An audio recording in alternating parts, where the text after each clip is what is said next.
Emily, do you want to take it away? Alrighty. All right, so good morning. My name is Emily Pfotenhauer, and I lead the digital projects team at WILS, or Wisconsin Library Services. And as you've already been hearing this morning, you've heard some talk of this digital readiness community of practice, and Kristen and I are going to introduce what this project actually is and give you some background about the work that's been done so far. So next slide. What is this? This project is called Building a Statewide Digital Readiness Community of Practice.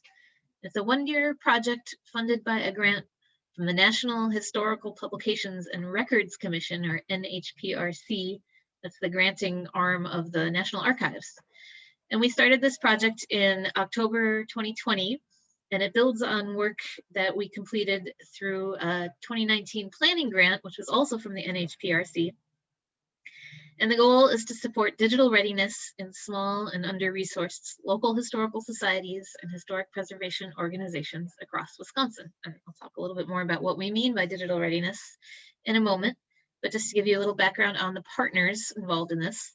Recollection Wisconsin and the Wisconsin Historical Society, along with WILS, are providing support for this community-driven venture, along with our launch committee, which is made up of curators, archivists, and other local history practitioners who participated in our planning grant work in 2019.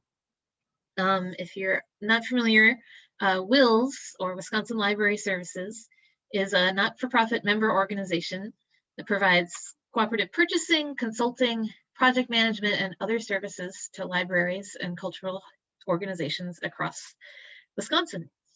The Wisconsin Historical Society, as most of you well know, has a wonderful outreach program to local history affiliates, and Liz Arbuckle from Wisconsin Historical Society will be talking about that program later this morning. And then you'll hear from me at the end of our session today about the Recollection Wisconsin program. So all of these partners are working together to build a collaborative and community-driven program to foster the skills and tools and infrastructure necessary to build confidence and competence in digital work and help Wisconsin local history organizations grow and sustain their digital programs. And we've got a link to our program website that you can see in chat. So let's see, next slide. This slide. All right, so what is digital readiness?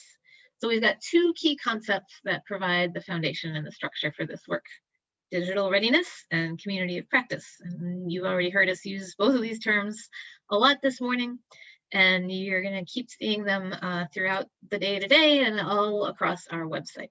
So digital readiness, for our purposes, we've defined digital readiness broadly as having the knowledge, tools, resources, and infrastructure to provide online public access to historical records. And our other definition, community of practice. As described in the book, Cultivating Communities of Practice. A community of practice, or COP, is a group of people who share a common concern, set of problems, or passion about a topic. And they deepen their knowledge and expertise in this area by interacting on an ongoing basis. And many of you are probably already parts of communities of practice, either formal or informal, as part of your professional lives or your volunteer work. And we're really excited to be able to draw on existing relationships and networks and connect people who share an interest in and experience with doing digital projects. And that's exactly what this meeting today is designed to do.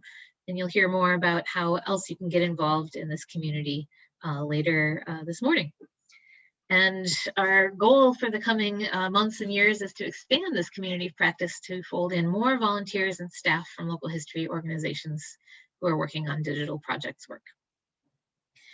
A little bit more information about the goals of this grant program. Next slide. There's lots of information on our website, including the full grant proposal narrative if you're interested in diving into that. But in short, we have 2 main goals.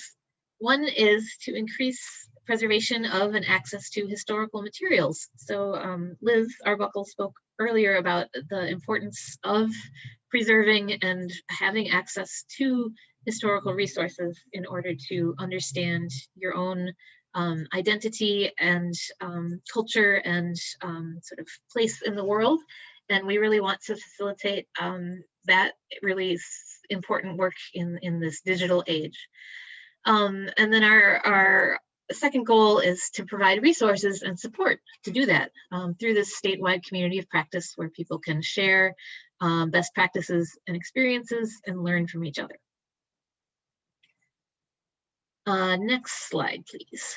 So why this project and why is this happening now? So this kind of collaborative work has been going on for a long time.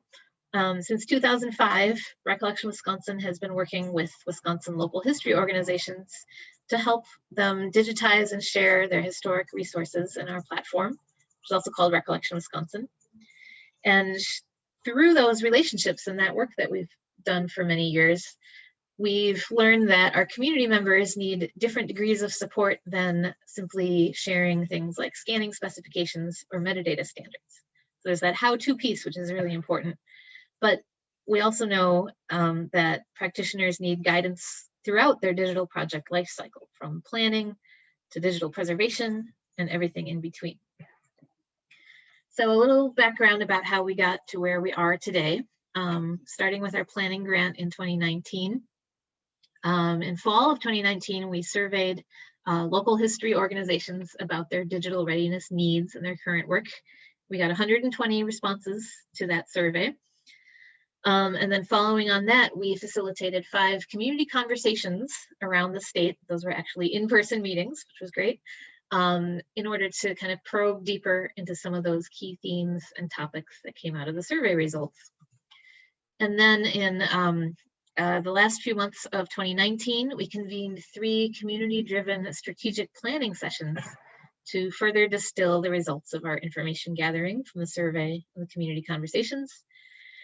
And this resulted in a strategic plan and laid the foundation for our implementation grant. And all of this information is documented in a white paper on our website that shows the survey results, the community conversation notes, and other information. And then next slide, I mentioned our launch committee. So this group was involved in our strategic planning process in 2019.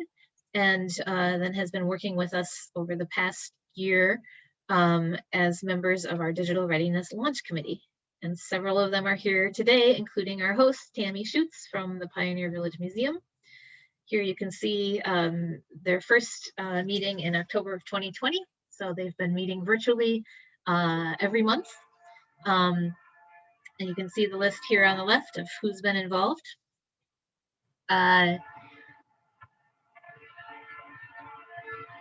So this group has met monthly to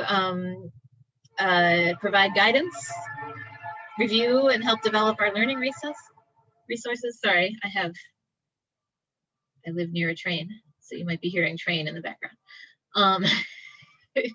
So this group's been our sounding board, our eyes and ears around the state, and they provide a valuable perspective from local history practitioners, staff, volunteers, audiences, and their needs related to digital readiness.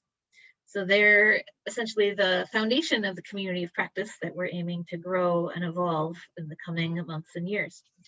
I also want to give a shout out to 3 other project advisors. Will's staff member, Vicki Tobias, who's not here today, and then 2 staff members from the Wisconsin Historical Society's Outreach Division, Janet Seymour, who was here earlier, and Kristen Whitson, who have both been working closely with us to advise on this work. So let's see, next slide. Before we move on, I'm going to pitch it to Kristen.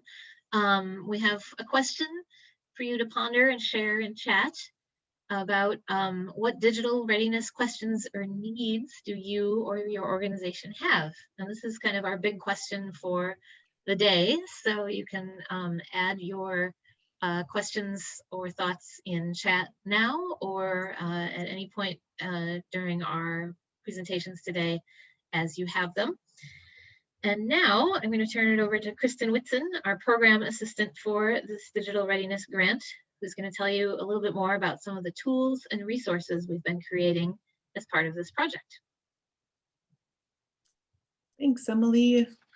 And thanks so much to everybody for being here. Again, I see several of our launch committee members and lots of familiar faces and lots of new names too. So we're glad to have you all. So as Emily said, I'm the program assistant for this project, and I'm here for the duration of this grant period to help implement the initiatives, tools, and resources that Wisconsin's cultural heritage community, you all in many cases, said that they needed in the surveys, conversations, and focus groups that Emily talked about. So I'm here to tell you a little bit about the tools and the resources. Here's what those are. I'm going to tell you about the digital readiness levels, which are a roadmap sort of to digital readiness. We're going to talk a little bit about the digital projects toolkit and the implementation guide, which are still in the works. The digital readiness glossary that we've made for your use, if you would like to use it. A series of digital readiness case studies, the subjects of which several of you are here today, so thank you. And then the digital readiness fairs that we've been holding this summer, which you are learning about as you attend them right now in this moment. So all of this, everything that's listed in these bullet points here, these are really the what and the how of this project. So what Emily shared is the why and the motivation behind what we're doing here, why it's important and necessary. But these are all of the ways in which Recollection Wisconsin and NHPRC, our funder, responded to those needs. So let's start with the digital readiness levels. So I'm going to show you what these look like. And also, I think, Emily, did you drop a link to those in the chat, or can you? The digital readiness levels are based on something called the NDSA levels of preservation, with which some of you may be familiar. If you've never heard of them, it's totally okay. You don't need to know what they are in order to access or use the digital readiness levels. They're designed and geared for a local history practitioner audience. The levels of digital readiness are intended to be an accessible, non-consecutive way of assessing and progressing through a set of guidelines. I'm going to show you what they look like in just a second. Right now, I'm going to show you what they look like right now. So this is what the digital readiness levels look like. And as you can see, they're set up in 7 focus areas across 3 different tiers. An organization can start, end, or progress anywhere in those levels of digital readiness. An organization might have a goal level plan in the plan and prioritize area, but may not have even considered sustainability or evaluation, and that's totally okay. That's what these levels and the community of practice are here for. Vicki, who Emily mentioned, and Emily herself, drafted the original version of these levels based on the feedback, questions, and concerns they'd been hearing from digital projects partners over the years. The original draft version was submitted with the grant, and then once the grant was funded, we undertook a community feedback and revision process, which I mentioned because lots of you were part of it, to revisit and reimagine these levels. So we sent the levels and some specific questions to a network of about 70 digital projects experts, colleagues, volunteers, and contacts. We also split our launch committee into work groups and had them specifically focus on a few of these focus areas. Soliciting and incorporating all of this feedback into this version of the digital readiness levels was essential to the community-driven community of practice model. And it was really effective. We got some really important feedback about the structure, language, and accessibility of this foundational document. If you've ever undertaken a digital project, you will see that the functional areas here hew pretty closely to the actual experience of taking a project from beginning to end. And that's on purpose. The levels fit real life, everyday experiences of cultural heritage practitioners, that's you all, in small and under-resourced historical societies. I should also mention we're not done here. This is version 2.0, but it is certainly not a final version. And we're going to continue collecting feedback through this, on this throughout the grant period and beyond. And we envision this being a living document subject to changes and revisions to best fit the needs of the community of practice. So in fact, we'd even love to hear from you. Watch for our contact information at the end, and we'll also have a survey that you fill out after today, and let us know what you think of these digital readiness levels, if they work for you, if you would suggest some changes, and if you would like to be involved in further developing the tools that are going to go with these levels. There's a second page to this roadmap, and these check as you go questions really emphasize how recursive or repeating this process is. You do something, you check to make sure it's working. You do another thing, you check to make sure that you documented that thing or that workflow.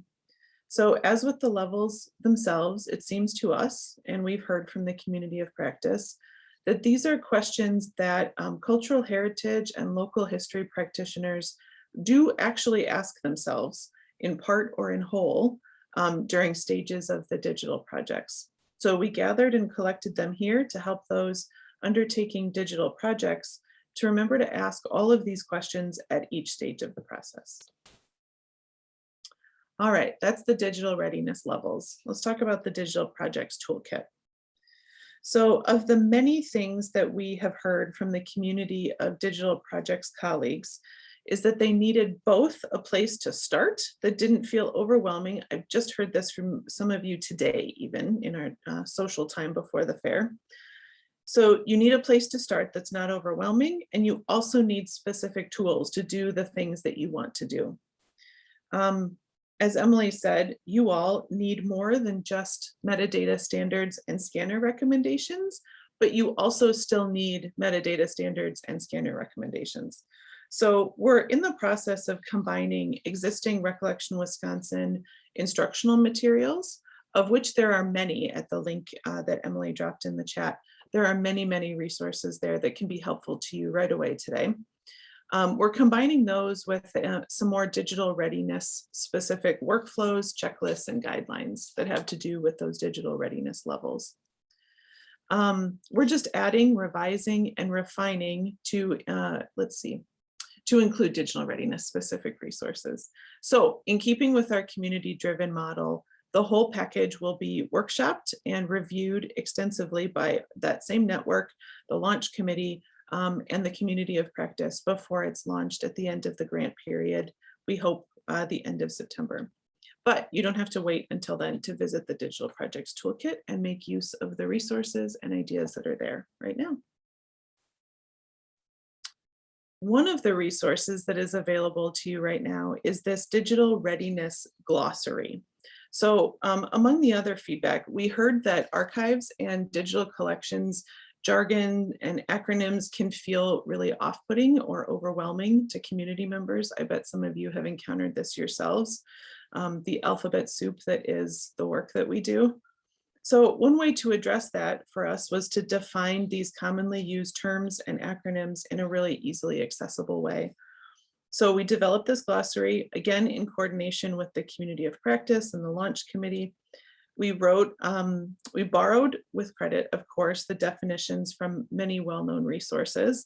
And then we rewrote some of the definitions in more plain language too. For those of you interested in the technical details, this is an error table so that it's easy to update. It's also available though to print in a PDF on that same website if you'd prefer to have a printed copy. So this is another tool we want to keep collecting feedback on from you and from the community of practice. There's a link on that same page to email us with suggestions, additions, or changes. Please feel free to let us know your thoughts if you think we should add something, change something, if there's a term you want to see defined. And feel free to bookmark this and use it whenever you need to. It is publicly available right now. All right. Another tool that is available to you all right now is the growing set of digital readiness case studies with local history organizations in Wisconsin. The case studies, several of you are the subjects of these case studies are here today. These case studies have proven to be valuable resources that are really foundational to the way the community of practice is forming. So both the process of creating these case studies and the results of sharing the case studies out with all of you have helped build community connections and relationships. So Vicki and I have conducted interviews, sometimes multiple interviews, with some of you and other subjects of the case studies with cultural heritage organizations throughout Wisconsin. And what we've heard is how they have undertaken various digital projects, their advice, their lessons learned, their tips and tricks to share with the wider community. So these case studies represent one way that we are responding to the community's request for real life practical advice from folks who have done this work. Conducting the interviews gives us an opportunity to make connections between organizations who may not have the bird's eye view that we have at Recollection Wisconsin. And then sharing the interviews with organizations puts those organizations in the spotlight so that others can learn from their experiences. So check them out on the website that Emily linked in chat. Also, we may be calling any of you at any point to do a case study on what you're working on in your organization. So if you'd like to volunteer for that, please get in touch. All right, finally, the culmination of so much of what we've heard, learned, experienced, and taught this summer's Digital Readiness Fairs. You know about these since you're here, of course, but here's what's next on the list and what we've done before. There's one more fair after this one today. There's different expert and practitioner sessions at each of these fairs. So at our first fair, we heard from which was hosted by Appleton Public Library.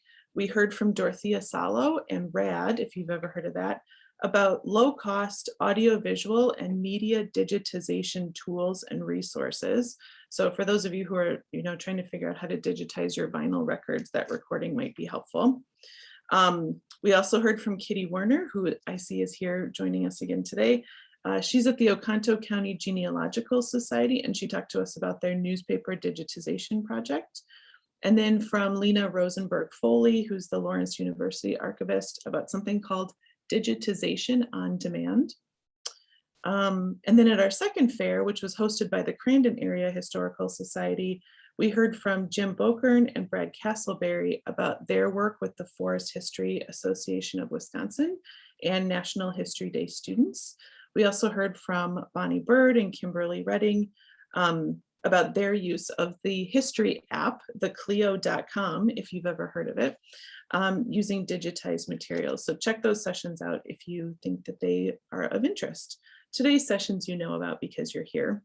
And then finally, our very last fair on August 18th is going to be hosted by the Kenosha County Historical Society and will include a session from the Jewish Museum of Milwaukee about their video oral history project, and a really unique session that we're working on with the Dodge and Jefferson County Genealogical Society that features one of their youngest volunteers, a 17-year-old young man who has been digitizing their photographs for them. So if you find what we're doing here today to be helpful, and we hope you do, please consider passing along information about the last fair or the previous fair's recordings to your colleagues. And we're going to post the recordings of this session on that same website as well. All right, let's pause here for a moment. We know we're towards the beginning of the event today, but what kinds of questions and comments do you have for us? Anything we can answer for you now before we start heading out to break?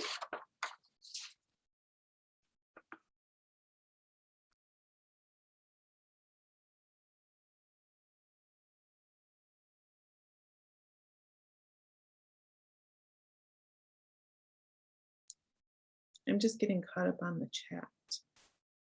Nancy had a great question about the UW student assistance that Barron County received for their project. So check some of those pieces of information out in the chat if you haven't had a chance to. As Emily said, library school students are always looking for practicum opportunities, and virtual or remote options are indeed especially appealing. So I think there are probably a few of you here today who have used that library school student or history student or any other type of student interest and work to benefit your digitization projects. I think Tammy has a question from the in-person group she put in the chat. How to categorize files so that they can be scanned so that they have easy access to them. It's a very good question. And I bet there's part of the digital projects toolkit that answers that question. Do you think, can you think of anything off the top of your head, Emily?